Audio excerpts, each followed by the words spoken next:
I'm Jordan from Katie, coming to you from the International AIDS Conference in Montreal, AIDS 2022. This is actually the first time the conference has been held in person in 3 years, with the last two being sidetracked due to the COVID-19 pandemic. There are also concerns that the COVID-19 pandemic has been sidetracking our HIV response. To learn more, I spoke with Dr. Howard New, Deputy Chief Public Health Officer at the Public Health Agency of Canada, who's been leading our response to both health challenges. Nice to meet you. I'm Dr. Howard New.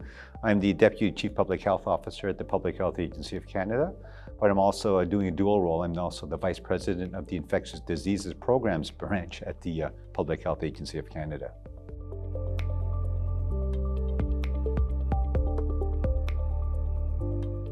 Well, first of all, let's just be honest. COVID-19 has had such a devastating impact, across the world, and here in Canada, from a social, economic perspective, but also even from a public health perspective. Look at all of the other health conditions that have, had unintended consequences. Be it delayed surgeries, cancer treatments, mental health, the opioid crisis, and even if you're looking at infectious diseases, obviously, I think there's been a concern.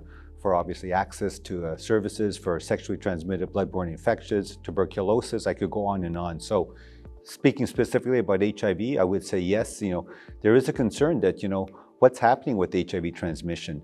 But what I would say is that, one of the silver linings of COVID-19 is that, hey, look at testing for COVID-19, how it's been decentralized, and look at everyone becoming much more familiar with rapid tests and sort of self-tests. And here we are. I think the minister just announced, a great initiative. I think $17.9 million to actually increase, the accessibility to HIV self-tests. And so I would say that, hey, that's something that I think is a great step forward, because if we are going to get to 95, 95, 95, at this point we think there's about maybe 10% of the Canadian population that is affected with HIV is unaware of their status. So if we were to talk about 63,000 or so people living with HIV, that's over 6,000 people. So having the HIV self-tests available, distributed through community organizations, I think that's a great step forward in terms of more people being aware of their status, and then hopefully if they get access to treatment and then have their viral levels suppressed, that's going to obviously stop onward transmission. So that's I think a long way of saying that that's the way we're going to get at decreasing HIV transmission here in Canada.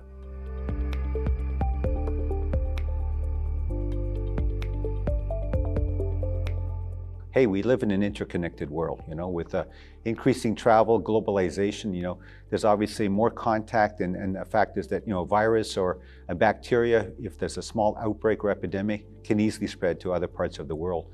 And you're seeing that right now with monkeypox. For years it was a disease that was, largely confined to Africa.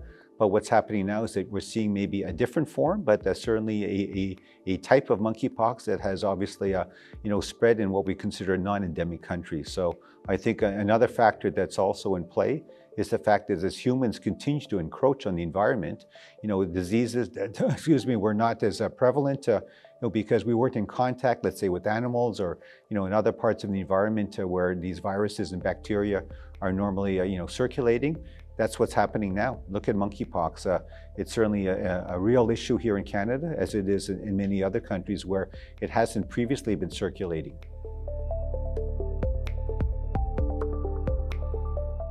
That's a good question. I think, as a public health person, I'm always optimistic and think that, hey, if we all pull together, we can do it. So I think we all recognize that it's not one single level of government. We need all three levels of government: the federal government, provincial and territorial governments, as well as local level, but also the community. Everyone has to play their part, and that way we're going to get to 95, 95, 95. If you unpack it, what does that mean? Well, the first 95 is obviously people being aware of their status. So that gets to testing and making sure that somehow we can break down the barriers for people who might be anxious or not wanting to get tested for lots of reasons, be it stigma, discrimination, and the list goes on.